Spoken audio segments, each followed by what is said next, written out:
Berapa besar perbedaan wanita dan pria kalau keluar? Jam 5 subuh. Wanita sudah bangun, mulai yoga. Sampai jam 6 langsung mandi. Sambil mencukur bulu kaki. Maskeran, keringin rambut. Jam 7.30, mulai make up. Alarm pria yang pertama baru berbunyi. Dan dimatikan.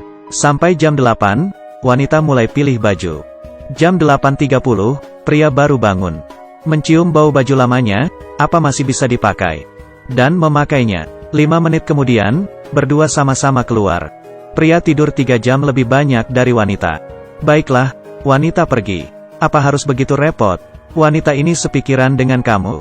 Nama dia Andi. Tipe wanita yang unik. Lebih mementingkan bakat daripada cantik. Baju, pakai apapun juga bagus. Tapi takdir membuat lelucon dengannya. Ia diterima di perusahaan fashion industri. Menjadi asisten pemimpin redaksi. Dan atasan dia Miranda. Di industri fashion banyak model terkenal. Waktu baru masuk, Andi melihat kemewahannya. Ya Tuhan. Tidak. Kalau Miranda datang ke kantor awal. Semua orang menjadi panik. Membereskan barang. Mengganti heels dan mulai make up. Takut dikomentari oleh Miranda. Melihat dia masuk lift. Semua langsung keluar memberikannya tempat. Miranda adalah ratu fashion industri. Mereka suka tapi juga takut dia. Ucapannya dianggap kaisar. Tapi, Andi merupakan alternatif. Dia tidak menganggap serius fashion industri. Setiap rapat, lihat mereka ambil 2 jenis tali pinggang yang hampir mirip. Andi tidak bisa menahan tawa. Dan menjadi canggung. Tapi Miranda tidak marah. Tapi malah bercerita, warna sweater yang ia pakai. Bagaimana bisa dilihat dan laku dijual. Kemudian menjadi barang diskonan setelah dibeli Andi.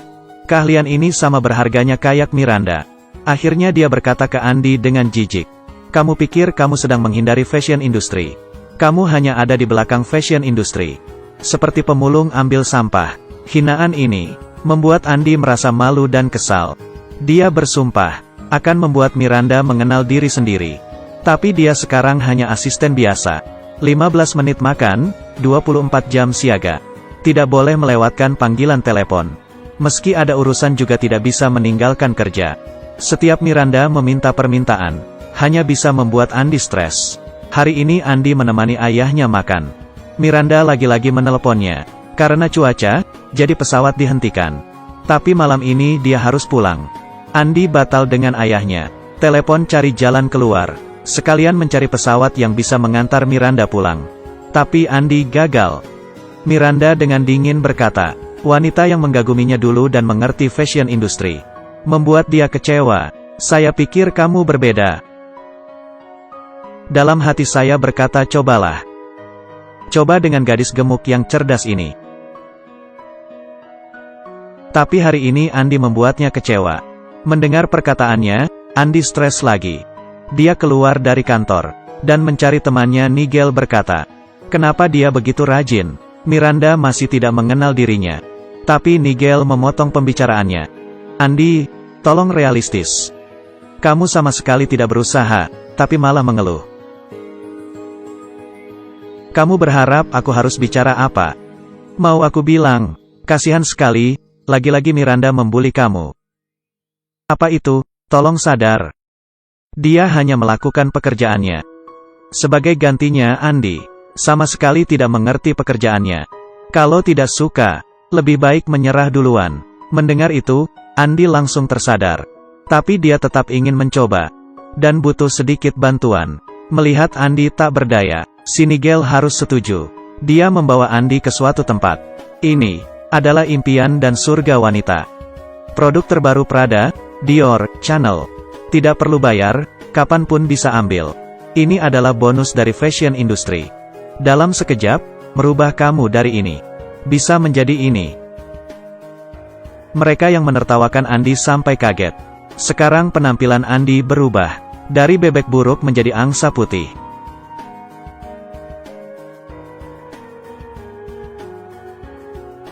Miranda yang melihatnya. Sampai tidak mengenalinya. Pada waktu yang sama. Cara pikir Andi berubah, dan mulai beradaptasi dengan kerjaannya.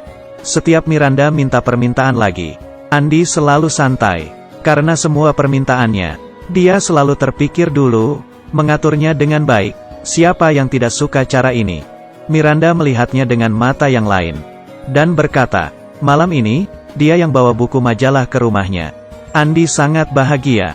Pertama kalinya Miranda kasih dia kerjaan formal. Malam harinya dia membawa bukunya.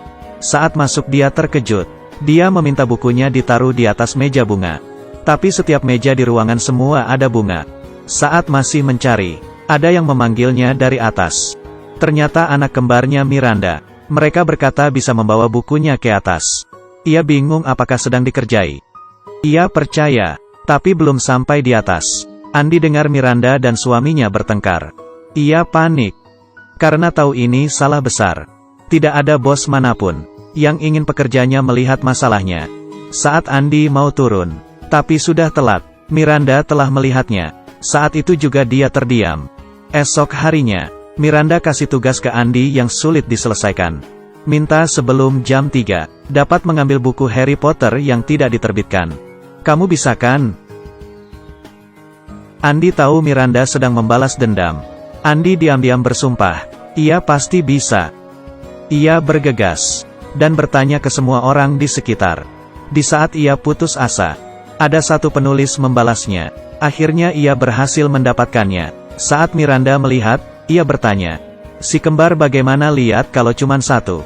Andi tertawa. Dia sudah mengkopinya dulu dan kasih ke si kembar. Juga ada sampulnya. Tugas tidak masuk akal ini. Ia berhasil. Miranda tidak bisa berkata apapun. Dia sadar wanita pintar ini sangat buat dia terkejut. Miranda mulai mempercayainya. Malam itu, dia bawa Andi ke acara pesta. Pestanya penuh selebriti papan atas. Tapi Andi tidak mau bersosialisasi. Malah gelisah. Karena hari ini ulang tahun pacarnya. Ia ingin cepat pulang merayakannya. Pestanya selesai sampai larut malam. Ia pun bergegas pulang. Tapi telat. Pacarnya kecewa, dan ia diputusin oleh pacarnya. Dia tidak kenal dengan Andi yang sekarang. Fashion industri sangat menarik, tapi tidak sama dengan wanita yang dulu bermimpi jadi reporter. Andi bilang kalau dia tidak ada pilihan. Sebenarnya dia ada pilihan, tapi dari awal tidak memilih cinta. Orang yang kamu angkat teleponnya itu yang terpenting. Aku berharap kalian bisa bersenang-senang bersama. Kasih tahu saya bila hidupmu berantakan. Artinya Anda akan dipromosikan. Ia tidak bisa mempercayai itu. Karena Andi sibuk dengan kerjaannya, setelah putus. Kesempatan dipromosikan akhirnya datang. Hari itu, Miranda mempersiapkan keperluan Andi ke Paris Fashion Week. Ini acara besar di setiap tahun. Andi kaget, ini bukannya tugas asisten yang pertama. Miranda berkata, dia sudah dipecat, dan kamu yang menggantikannya. Ia tidak tega dan masih ingin asisten pertama balik. Ia tahu pergi ke Paris sangat penting untuk Miranda. Hanya satu kalimat dari Miranda langsung buat Andi berubah pikiran. Kalau kamu tidak pergi berarti kamu tidak serius dengan masa depanmu. Tidak ada pilihan lainnya, ia hanya bisa setuju. Waktu berlalu cepat, ia dan Miranda melihat orang-orang terkenal yang catwalk di panggung. Di balik kemewahan ini, malamnya ia pertama kali melihat Miranda. Tanpa make up dan baju bagus. Wajahnya lelah dan lesuh. Ia meminta Andi untuk menyiapkan berita. Ia akan bercerai yang kedua kalinya dan tidak ada waktu untuk bersedih. Malah memikirkan menghindar dari dampak negatif. Tapi masalah anak, ia berubah menjadi lemah lembut.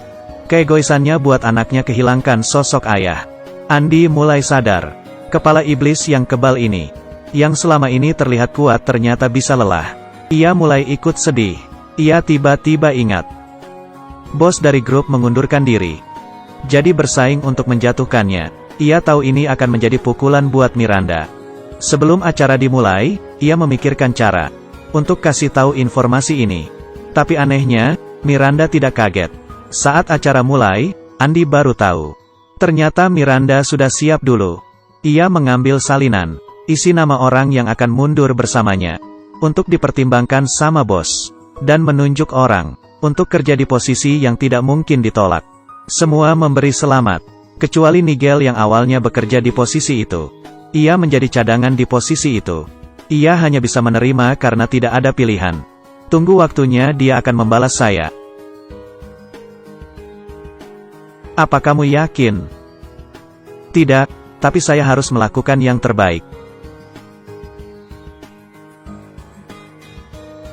Saat di mobil, Miranda berkata, terima kasih kepadanya karena sudah kasih ide. Saat bersamanya, Miranda bisa melihat bayangannya.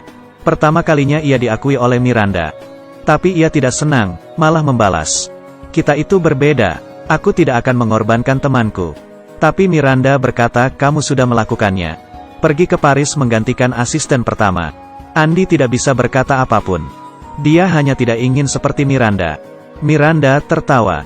Jangan bodoh, orang-orang mau hidup seperti ini. Oh ya, setelah turun, Andy melihat Miranda dikelilingi wartawan.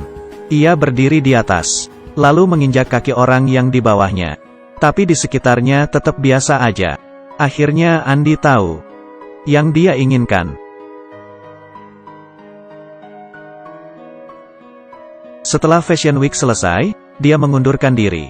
Mencari mantannya untuk minta maaf. Ia akan balik ke mimpi awalnya. Menjadi reporter di kantor surat kabar. Balik kehidupan normalnya. Tapi lihat penampilannya. Belum setahun kerja di fashion industry. Tetap kasih dia barang. Ia melewati kantor lamanya. Kebetulan bertemu Miranda.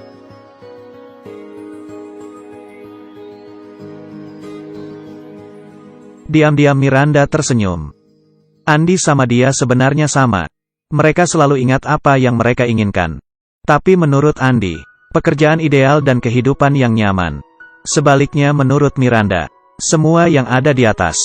Dua pekerjaan yang berbeda, buat mereka seperti dua garis sejajar. Tapi dengan arah yang berbeda. Tidak peduli tinggi rendah dan benar salah. Yang paling penting, ingat dengan impianmu. Apa sanggup menahan beban impian?